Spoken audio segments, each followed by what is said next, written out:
শ্রাবণ মাসের প্রথম সোমবার এই বিশেষ দিনে মুর্শিদাবাদের কান্দির রূপপুর রুদ্রদেব মন্দির প্রাঙ্গণে সকাল থেকে দেখা গেল প্রচুর ভক্তের সমাগম। শতাব্দী প্রাচীন এই মন্দির শুধু শিব পুজোর জন্য নয়, এর পেছনে রয়েছে বৌদ্ধ তন্ত্রের এক ঐতিহাসিক ধারা। প্রাচীন এই রুদ্রদেব মন্দিরে রয়েছে এক ঐতিহাসিক প্রেক্ষাপট। মন্দিরের স্থাপত্যেও দেখা মেলে টেরাকোটা শিল্পের ছোঁয়া। শুধু শ্রাবণেই নয়, সারা বছর ধরেই পূজিত হন দেবাধিদেব। বাঙালির সংস্কৃতি, বিশ্বাস ও ইতিহাসের এক অপূর্ব মিলনস্থল এই রুদ্রদেব মন্দির। শ্রাবণের প্রথম সোমবারে শুধুমাত্র TV24 বাংলার পর্দায় রইল এক বিশেষ প্রতিবেদন। মানসিক স্বাস্থ্যের জন্য সবার আগে যে নামটি মনে ভেসে ওঠে, সুস্থ মনের ঠিকানা মনোবীক্ষণ। যোগাযোগ নাম্বার 7477799513।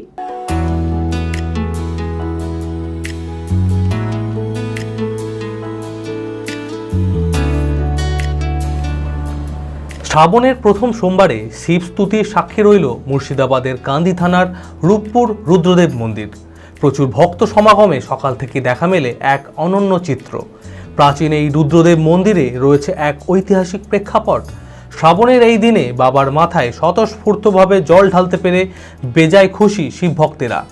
এর প্রথম সোমবার শ্রাবণ মাসে রুদ্রদেব বাড়িতে প্রথমই আসা হলো। এমনি দ্বিতীয়বার বা তৃতীয় সোমবারে আসি, তো এত ভিড় তো আগে দেখিনি। এই প্রথমবারই এত ভিড়ের সম্মুখীন হলাম। তো রুদ্রদেব বাবার মূর্তিতে জল ঢেলে নিশ্চয়ই খুব মনটা শান্তি হবে।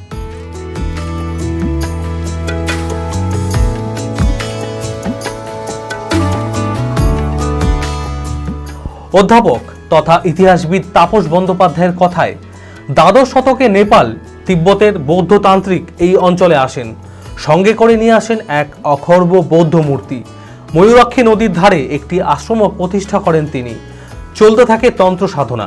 পরবর্তীতে কান্দি সিংহবংশীয় জনৈক রুদ্রনাথ সিংহ সেই তান্ত্রিকের শিষ্যত্ব গ্রহণ করেন। তার মৃত্যুর পর বৌদ্ধ মূর্তিটিকে রূপপুরে এনে জঙ্গল আকৃত এক জায়গায় প্রতিষ্ঠা করেন রুদ্রনাথ সিংহ।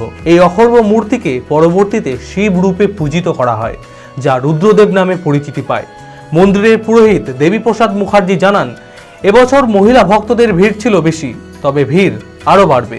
এই শ্রাবণ মাসে বিশেষ করে শিব মন্দির যেখানে আছে, আমাদের রুদ্রদেব মন্দির, এই কান্দি শহরবাসী এবং আশেপাশের গ্রামের প্রচুর ভক্তবৃন্দ এখানে আসে এবং তারা বাবার মাথায় জল ঢালে। অর্থাৎ শ্রাবণ মাসটায় আমরা বাবার মাথাতে জল ঢালার জন্য প্রচণ্ড সব দর্শকদিকেই আমরা অনুমতি দিই এবং যারা আসে ভক্তবৃন্দ তারাও এখানে জল ঢালে। প্রচুর ভিড় হয় এখানে, দেখতে পাচ্ছ প্রচুর লোকজন এসেছে। শুধু আজকে প্রথম সোমবার বলে নয়, এটা এই গোটা মাসটাই 4টে সোমবার আছে। এই 4টে সোমবারেই প্রচুর ভিড় হবে। এছাড়া সোমবার ছাড়া অন্যবারও আসে, তবে সোমবারে বেশি ভিড় হয়, প্রচুর জল ঢালতে আসে। শেষ সোমবারে বেশি ভিড় হবে, প্রচুর ভক্তবৃন্দ আসে বাঁকে করে বহরমপুর থেকে গঙ্গা জল দিয়ে বাবার মাথায় ঢালতে।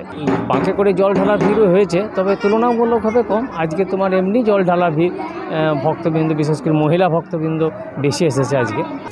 1909 সালে বর্তমান রুদ্রদেব মন্দির গড়ে তোলে বাগডাঙ্গা ও জেমু রাজ পরিবার। মন্দিরের স্থাপত্যেও দেখা মেলে টেরাকোটা শিল্পত্বের ছোঁয়া। বাঙালি সংস্কৃতি, বিশ্বাস ও ইতিহাসের এক অপূর্ব মিলনস্থল এই রুদ্রদেব মন্দির। বাবার মাথায় জল ঢালতে পেরে বেজায় খুশি শিব ভক্তেরা। এখানে তো 12 মাসই ভিড় থাকে, তবে আজকে ভিড়টা খুবই বেশি। তো খুব ভালো জল ঢাললাম। একটু ঠেলাঠেলি আছে ভিড়ের জন্য, তো সুন্দর সুস্থভাবেই জল ঢালা হচ্ছে। প্রতি বছর আমি শ্রাবণ মাসের সব সোমবারগুলোই আসি। খুব ভালো লাগলো, শ্রাবণ মাসের সোমবার জল ঢালতে পারলাম, বাবার মাথায় জল দিতে পারলাম।